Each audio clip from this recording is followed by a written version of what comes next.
I don't know why it is that often the weather seems to match a man's moods, but this day in particular it had run a perfect parallel to mine. But at last the storm broke, and so did I. The only way to ease my mind was to turn to action. Scotland Yard was the perfect place to begin.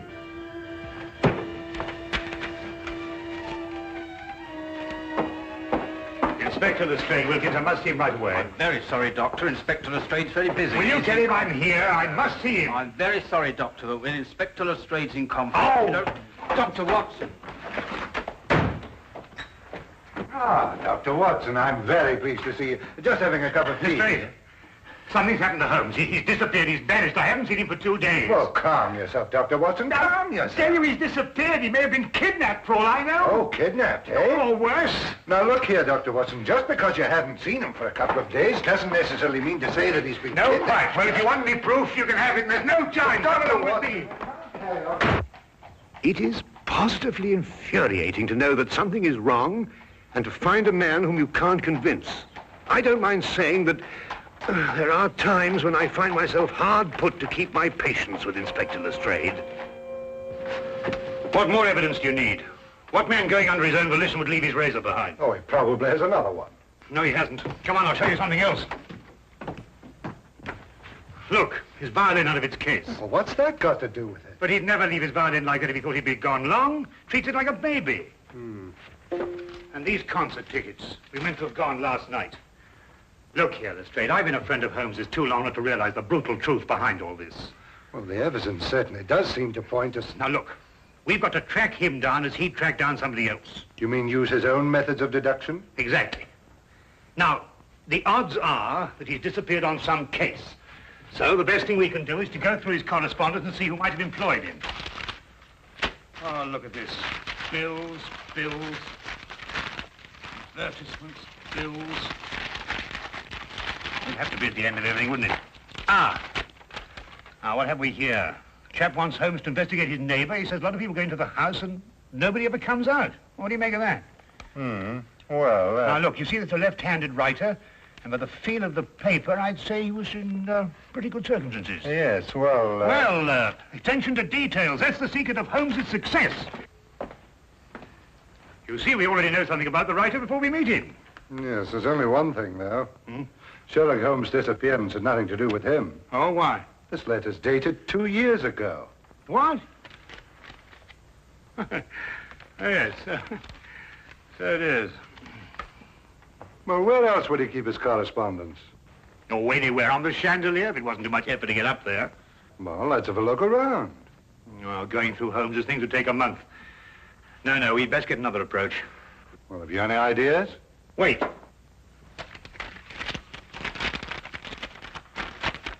Dear sir, please call upon the undersigned at the earliest convenience on a matter of extreme urgency. Signed, John Smithson, Ye Quaint Old Curiosity Shop, 7 Bachelor Lane.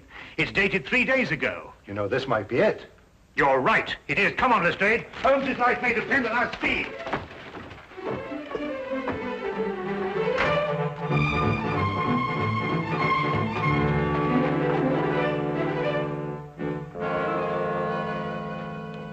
Sinister-looking place.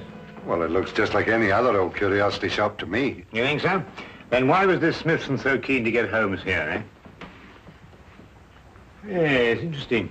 What do you mean all this stuff in the window? I mean the stuff that isn't in the window. Look, I don't understand you, Dr. Watson. What do you mean? Well, it's perfectly obvious, isn't it? No. Oh, isn't it? Well, we won't get anywhere standing here. Come on. Wait a minute, Dr. Watson. I still don't know what you mean by all this stuff that isn't in the window. Come along, Lestrade.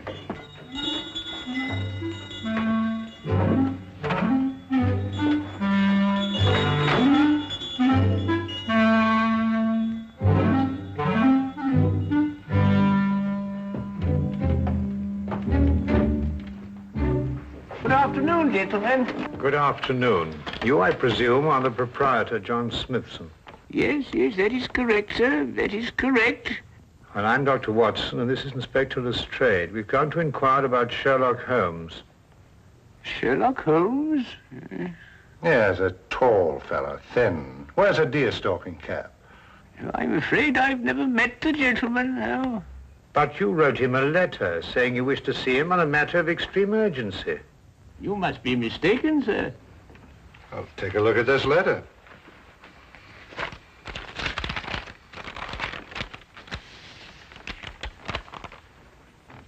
Is that your handwriting? Oh, it isn't anything like my handwriting. Here, I'll show you what my handwriting is like.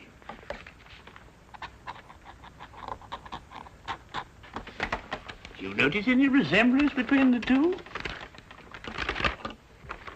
Well, no. Well, then who could have written it? I couldn't say. Perhaps a practical joke. At any rate, all is well here, and I'm fortunately in no need of help. Oh. Well, do you mind if we browse around a bit? Do browse indeed, gentlemen. I like to think of my shop as an oasis of tranquility in life's busy thoroughfare.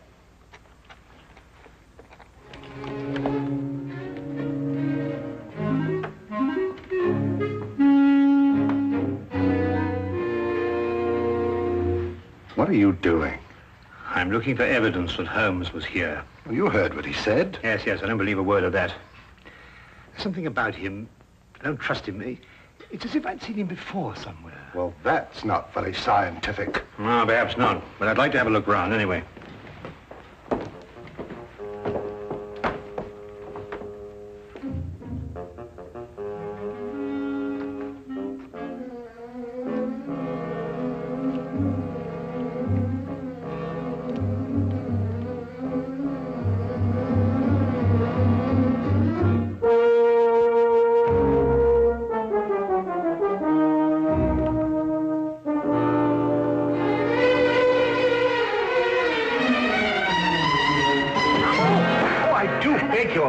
Quite all right. Oh, how clumsy of me. No, not at all. It was all my fault. I wasn't looking where I was going. Of course. Thank you. Not at all. Excuse me.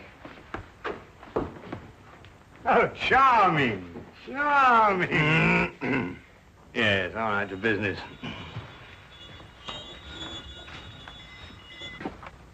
Ivanhoe. I must remind myself to read that again sometime. What's this? Proper deportment of young ladies in polite society. What a fabulous title. I'm afraid that book is not for sale. What do you mean, not for sale? I understand everything in this shop is for sale. Yes, everything except the books on that shelf, sir. And now the shop is closing. Nearly 2 o'clock in the afternoon. Yes, for repairs. I have the decorators coming in. I'm afraid I must ask you to leave, young man.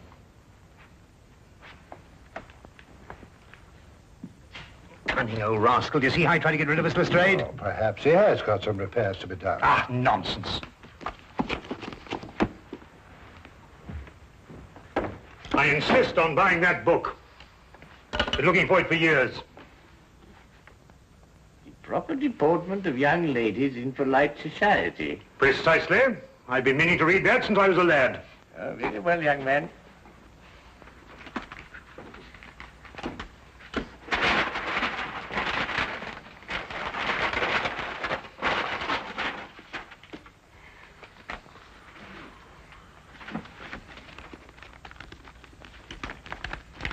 One shilling, please.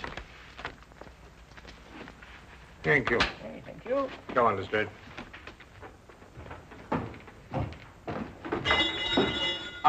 Excuse me, Governor. Not at all.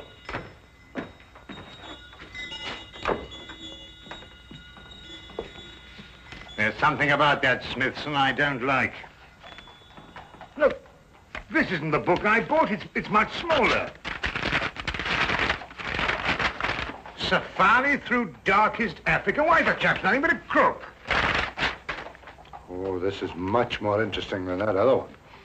Look here. You and I are going straight on back in. Now listen, while I keep you in conversation, you scout around a bit. Well, he'll suspect we're up to something. No, of course he won't. Holmes and I did this in that red-headed league affair. Worked perfectly. Come on.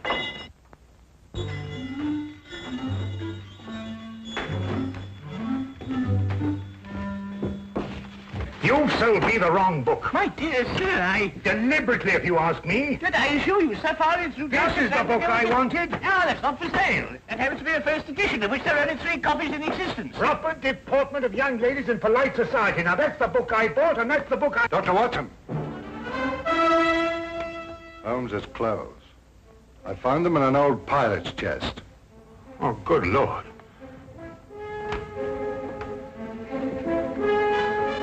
With blood stains. You thief! What have you done with him? You're under arrest, sir, and I warn you, anything you say will be taken down, and maybe you... There you go, stop him! Don't let him get away! Oh, no, you don't. Watson, Lestrade, you idiots! Get out of the way! Oh!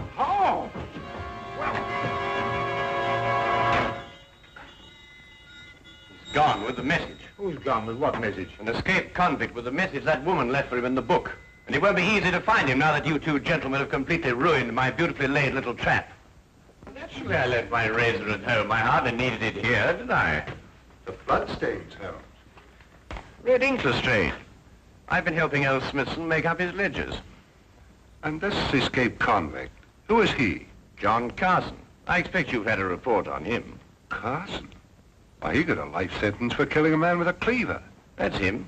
He was using this shop as a message center, planting and picking up messages here from that book that you were so intent on buying. Oh, yeah. Proper Deportment for Young Ladies in Polite Society. Smithson recognized him when he first came in. It seems that Carson was once employed here, but the old gentleman was afraid to go to the police. Why? Because Carson threatened to kill him if he did, so he sent for me instead. Hence my little disguise. You were waiting to nab Carson when he came in here for a message. Exactly. Oh, and we ruined it all. Oh, that's all right, Watson. The best laid plans of mice and men, you know. However, if we can trace the girl, then That'll be as hard as tracing Carson himself. Oh, I don't think it'd be all that difficult. It seems the good doctor has something up his sleeve. Only the name and address where the girl works. Well, how the deuce do you know that? Well, when I knocked her handbag out of her hand, I found a piece of paper, and on it was her hours of work and salary due to her. With the letterhead of the shop on the paper? Well done, Watson. Oh, it's nothing really. Pierre's Dress Shop, 17 Cottington Street. You know, I'd say that girl had the look of a mannequin about her. Don't you agree? Well, you know, Watson, I'm almost afraid not to.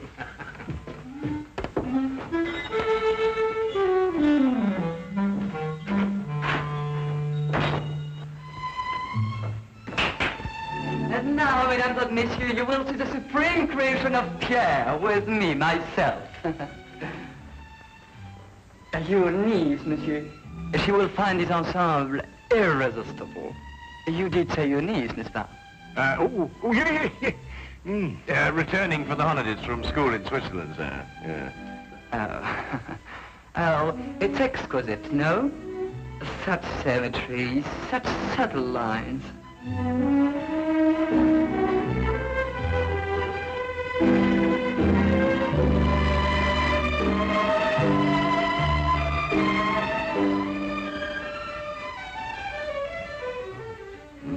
That's the girl we're looking for. Observe how it hints, but oh, with such discretion. Oh, la jeunesse, la youth. I say it's a bit daring, isn't it? But it's daring age, monsieur, and now the 20th century.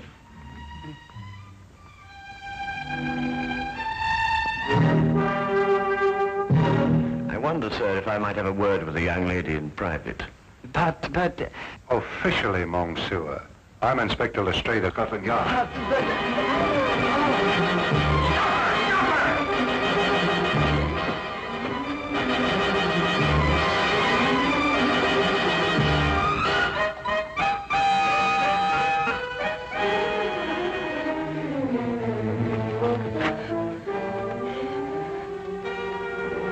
It really isn't any use, you know, even if you ran away.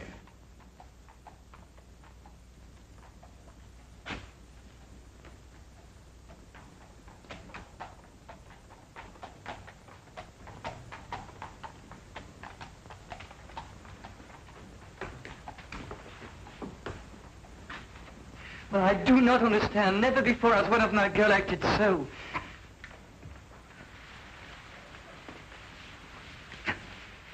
Would you mind telling me where he's hiding now, miss? I don't know. I swear I don't. And yet you left a message for him. A gentleman friend gave me the message and told me to leave it in the book. Probably a pal of Carson's, if she's telling the truth. What was in the message? There was just a name and an address. I see. And what was the name? Jeremiah Westlake. I forget the address. Jeremiah Westlake. There was once a judge called Jeremiah Westlake. He retired several years ago. Yes, and I think we'll discover that Jeremiah Westlake was the judge who gave Carson his life sentence. And now Carson is looking for him. And now Carson is looking for him.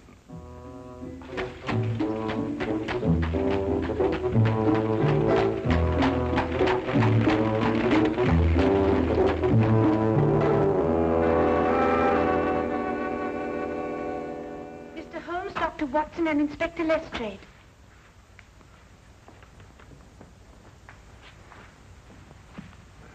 Who's she talking to? Well, what do you want? Court's now in session. State your case. Speak up, Mr. Holmes. Or has the cat got your tongue? Judge Westlake, I presume? Former Judge Westlake? Did Sherlock Holmes ever hear of him, Milibel? No. You're confusing him with the other Sherlock Holmes, the famous pastry chef. Oh, I never eat pastry. Disagrees with me. Of course, there's still another Sherlock Holmes, a third one, the famous detective. Oh, that one. Well, young man, say your piece. Court adjourns in exactly 1 minute. 10 years ago, you sentenced a man called John Carson to a term of life imprisonment for murder. Carson? G'day, Milibel. That'd be the Butcher Cleaver case. Murdered a man with it. Oh, yes. Unpleasant chap, Carson, if I remember correctly. Well, Mr. Holmes? When you sentenced him, he swore to kill you. Did he? Well, what of it? They all do. Routine. But he's just escaped from prison and has learned your address. Nonsense. Bluff. Sheer bluff. Eh, Milibel? They all bluff, young man. I wouldn't sleep a wink if I believed everything they swore to do to the judge. Sleep like tops, the two of us. In bed at 10 and up at 6. This man represents a very real threat, sir. That's all. Court adjourned. Sine die. And that, gentlemen, means postponed indefinitely.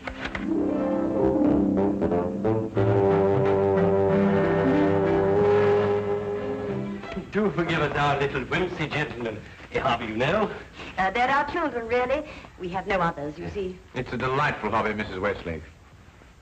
About this man Carson, sir. With your permission, I'd like to place a guard in the house.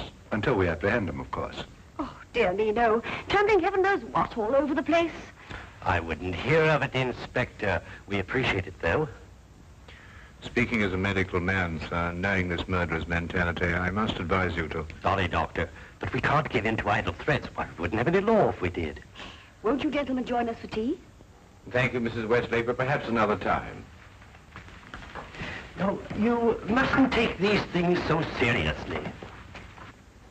Good day, Mrs. Westlake, and thank you. Good day, Mr. Holmes. Do come again sometime. You must see our Punch and Judy. With pleasure.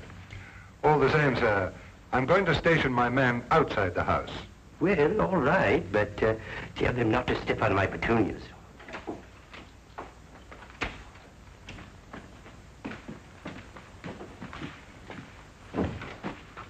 He says he's got a message for the judge, sir.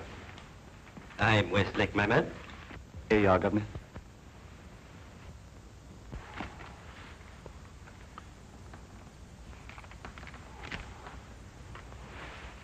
Dear Judge, I'm one of your old court attendants. I'm on me deathbed and I've got to make out me will for me little granddaughter.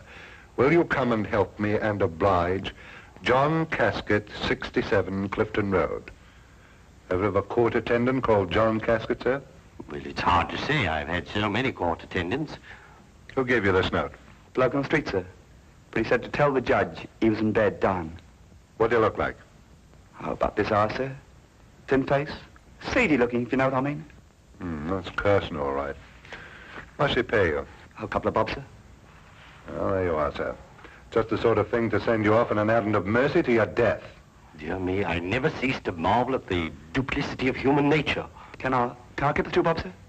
Oh, yes, yes. Oh, thank you, kindly. Well, Holmes, we've got him. 67 Clifton Road. Yes, Wilkins. Yes, sir. Get the men together. We're going to Clifton Road. Not so fast, Lestrade. This might be a ruse. Of course it's a ruse. Of another kind. To get you to abandon the police cordon round the house. Oh, I see what you mean. Oh, well, if that's his idea, he's in for a surprise. I'm going to keep the cordon here. Good idea, Lestrade. Now, don't you worry, sir. Why, not the least bit alarmed, sir. I'm going to have my tea.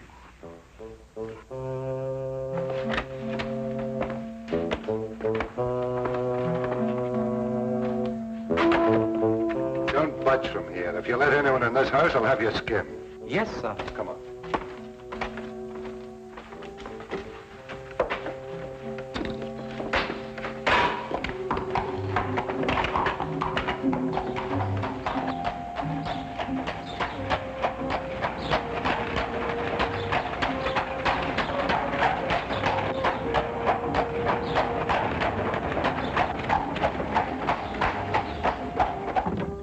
Oh, well, nab him either way. At Clifton Road or when he tries to break into the judge's house. Lestrade, who did that messenger describe? Carson, of course. And who else? You mean who else? Himself. He described himself, Lestrade. Cabby, turn around and go back to the house at once. As fast as you can. At last, I understood the cause for Holmes' concern. We had gone off and left the killer with the very man he'd sworn to kill. John Carson wasn't the kind of man to miss an opportunity like this. He was there, and we were not. There was nothing left for us to do but hope, and every passing second was against us.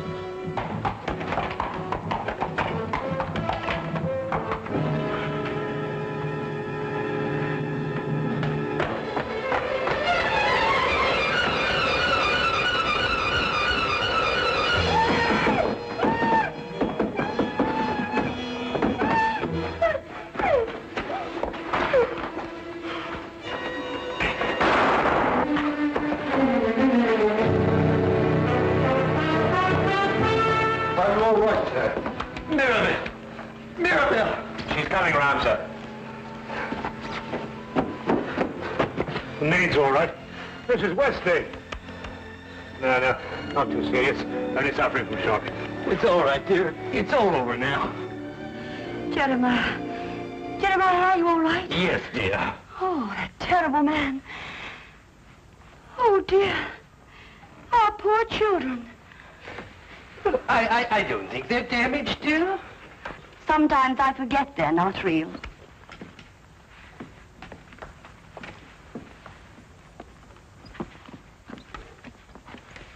Of course we're real. We're as real as any children. You were right about John Carson, Mr. Holmes. You were very right. How you ruined my life. Not at all, sir. Not at all. Yes, but I must do something to repay you. I'll teach you to be a puppeteer. A puppeteer? Yes, you'll love it. Greatest relaxation in the world. Teaches you to forget men like John Carson. Now, here. You hold the thing like this. Mm-hmm. And with this string, you move a hand. And with this, you move the feet. If you pitch your voice up a little. Thank you, Mr. Holmes. Pretty good thinking. Not bad, anyway.